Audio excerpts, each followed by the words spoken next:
Hello everyone, welcome to the next tutorial on Python. In this tutorial, we will be talking about data structures, variables, and mathematical operations using these variables.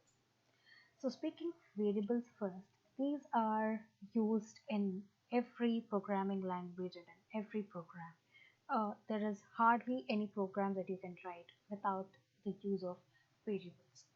So the kind of data which is stored in these variables is what data structures is all about. Basically, data structures is important because it actually is a way or method of understanding how the information what we are feeding into the program is stored, and it can be accessed later on in a more systematic and an efficient manner. So, speaking of the type of a data a variable can store, usually it is of two types. That is, one is numbers and other one is strings.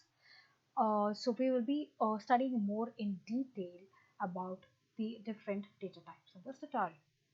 One of the advantages of Python is that a variable need not be predefined, and a variable is created as and when we assign a value to it.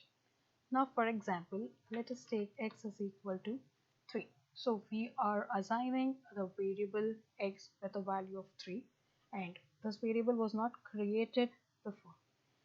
And here 3 is basically a number. There is a further classification even within the number, and strings is again separate, but which we'll be studying a little later. So now I will call one more variable or assign a new variable where y is equal to code. Okay, so now here you can see the data type stored in these two variables is quite different. The first one is called as a number and the second one is called as a string. And you may notice that I have mentioned the cool word within the quotes. So this is very important, and this is the way you differentiate a number from a string. So in order to separate it, you have to always mention the string within the quotes, and also if there are apostrophes it is used in a sentence. For example, coolers, automatically you will have to use double quotes, otherwise the program will consider that the string ends in the first apostrophe, that is here. So that is why in case if there is an apostrophe in the statement, then you have to use double quotes. If there is just a set of alphabets, then you can go with single quotes. So now after having done that, I can print these two variables as print x comma y. So it shows as 3 coolers, and one of the ways to actually run a cell in Jupyter Notebook is to press Shift Enter, so that you don't have to go and click this run button every time. Similarly, if you press the button A, it will automatically insert a cell above, and if you press B, it inserts a cell below. So now I have pressed A, so automatically a new cell was inserted. Now here, let me try to create another variable wherein I'm trying to add the first two variables, that is x and y. However, you can see an error. So what does it say? That the data type of x is different and data type of y is different, and these two cannot be supported by the operator plus, which is nothing but addition. So in order to make this operation to work, we have to actually convert the variable x to a string. So how do we do this conversion is that there is a command called str open braces and enter the variable which needs to be converted to string, that is in our case it is x, and plus y. And now if you run the command, it actually has a value but it is not showing, so I will give it as print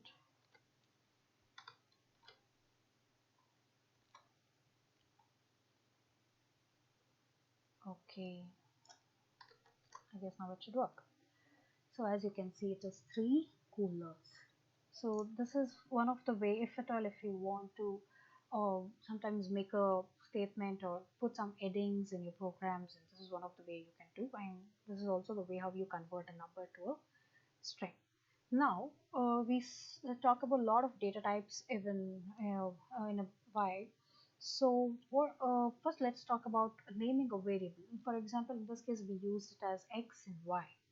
So there are certain rules which you have to follow when you are naming a variable in Python. For example, a variable must always start with a letter or an underscore character, but it can never start with a number. And but variables can be alphanumeric, and you can include underscores in them, and they are highly case sensitive. So in case if you use capitalized words or uppercase letters in naming the variables, every time you use those variables later on in the program, you have to make sure that those variables are mentioned with the same syntax. That is, whether if you are mentioned in uppercase, it has to be in uppercase. So let's try some few examples about what are the different types of variables that we can actually name. So this is one of the possible ways, because it's a complete variable with a letter, and you can name it as like this, where you have an underscore and you have a number. And one more interesting way to do this is like this. Okay, or like I said, they are case sensitive, and you can do like this. Because it's a noun, I'll try to capitalize the first word, and then it's not necessary that every time you use alphanumeric you need to have an underscore. You can name it however you want. So these are all the acceptable variable names. Now let's talk about variable names which you cannot use, such as, say, it starts with a number, say 2x is equal to star. So this is not accepted. As you can see, it says invalid syntax. In the same way, you cannot use y hyphen variable as star, or you cannot use y space variable as star. Again, it says that there is syntax error. And now we have a series of commands running in this cell. So in case if I don't want the first line of this command to be executed by the program, you just have to turn that code into a statement. So if you put an hash symbol before the line, it automatically treats it as a command or a comment line, and that won't be executed by the program. Now again, if I run, it will show that there is an error in the second line, and I can do the same thing for this, and again I can run it, and it will say that there is an error in the third line. So apart from these, there are certain keywords which we use in Python, and they can never be used as a variable names, such as false, if, not, return, continue, because these keywords have specific set of functions, as a result of which these are some of the keywords which you cannot use for variable names. Now coming to primary data structures, we understood what's a variable, where exactly these data types are coming into picture. So now we need to understand the different data types that are. So we have something called as primary data structures and secondary data structures. So in primary data structures, we have text type. Like I said, it's a string, and the syntax for that is str. And coming to the number or the numeric types, we have integer, float, complex. But in this tutorial, we will be talking only about integer and float. Similarly, there is sequence type, which is called as list, tuple, range, and so on. There is mapping type, which is dictionary, and boolean type, which we will be learning later on. So now coming to strings, as you know that if at all, if you are assigning a variable with a string, automatically it has to begin and end with quotes. Now let us say I will choose a name of a car, which I will call it as Polo. Next, I will choose another variable wherein I'm choosing the name of a place, which is London. In this case, it wouldn't be that difficult to sum up these two. So it's Polo London. In case you want a space in this thing, one of the easiest ways to do is that you click there, you give a space, and then you click run. Automatically, you have a space. Otherwise, you can still add an additional term here and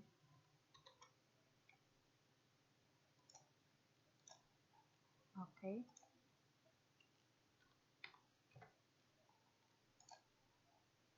and you still got it.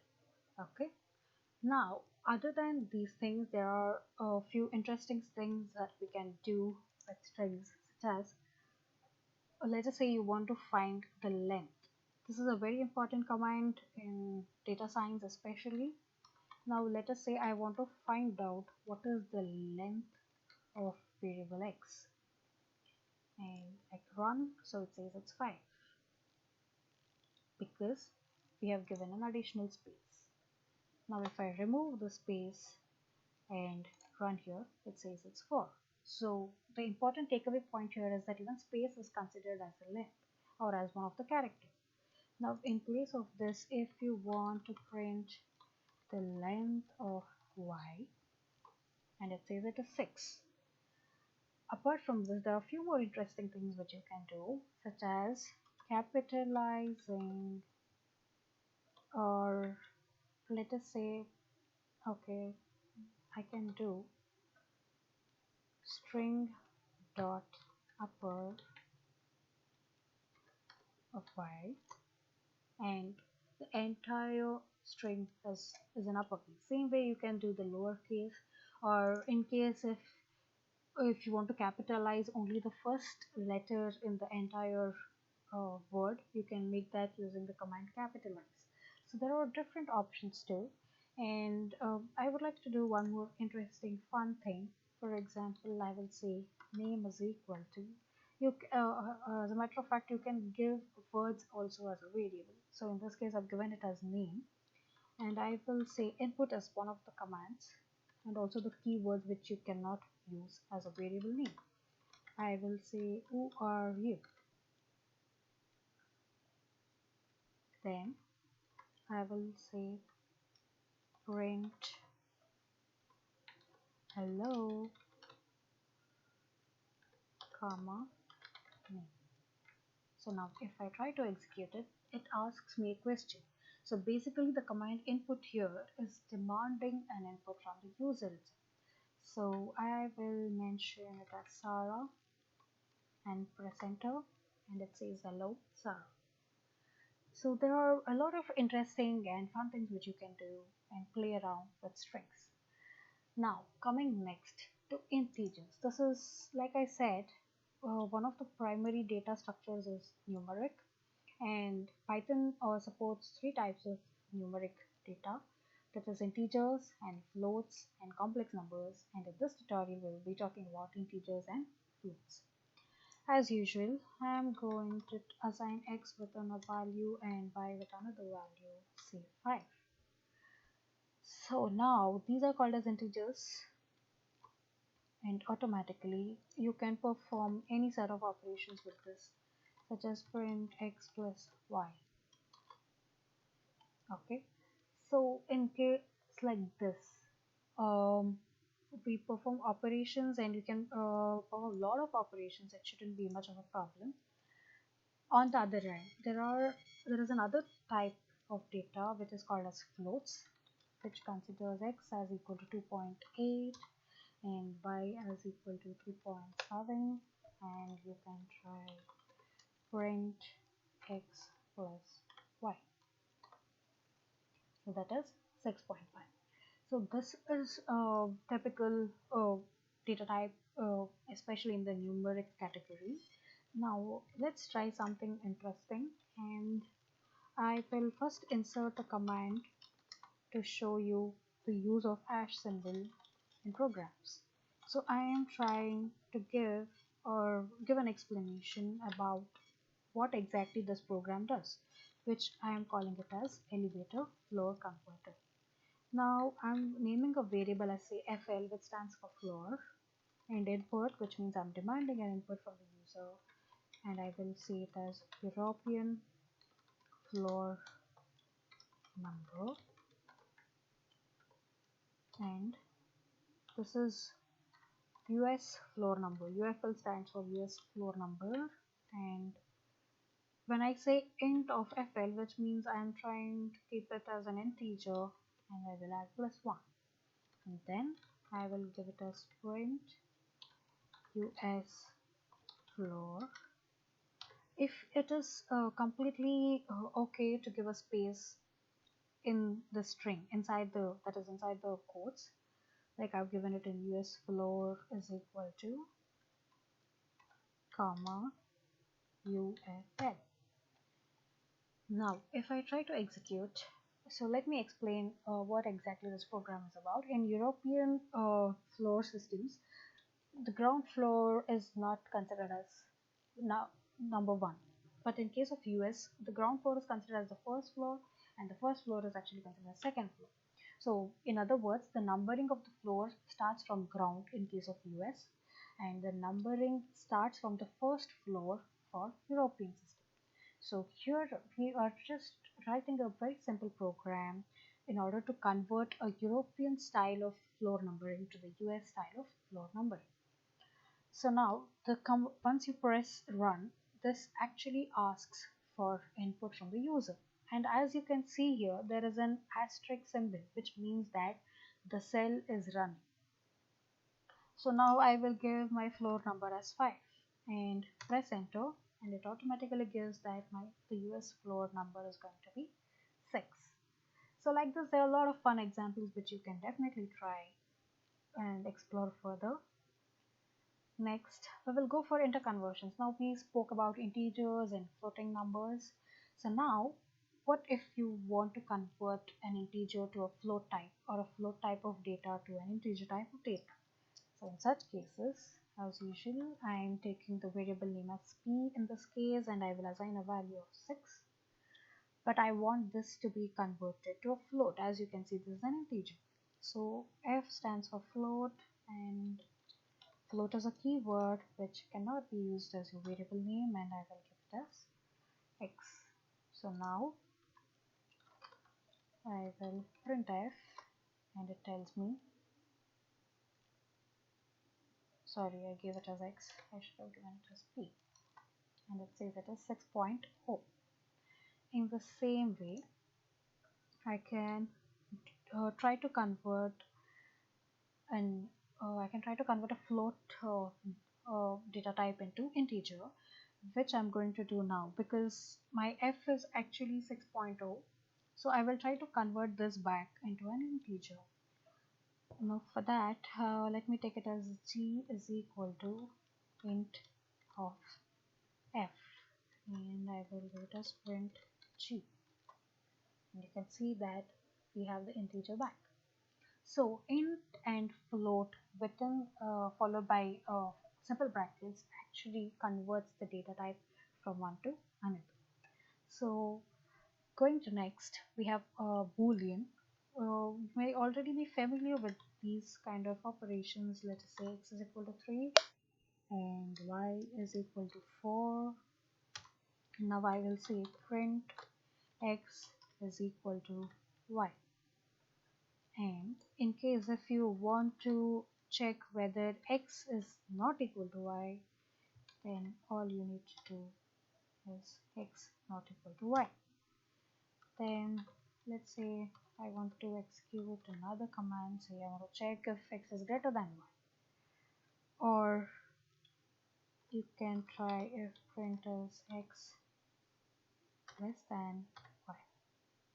And if I run this, it says the first one, print x is equal to y, that is actually false. Print x is not equal to y, then it is true because x is not equal to y. Is x greater than y? I don't think so. And x is less than y? Yes, it definitely is. So this is how a boolean actually works. And next, speaking of operators, I'm sure you all are familiar with the regular division, multiplication, exponential kind of mathematical operators which we use in day-to-day life.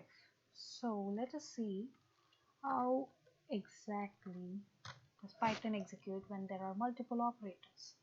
So if your answer for this is 9, then you're wrong, because it will always first execute the multiplication. So it will be actually first is 2 into 3, then plus 1. In the same way, you open a bracket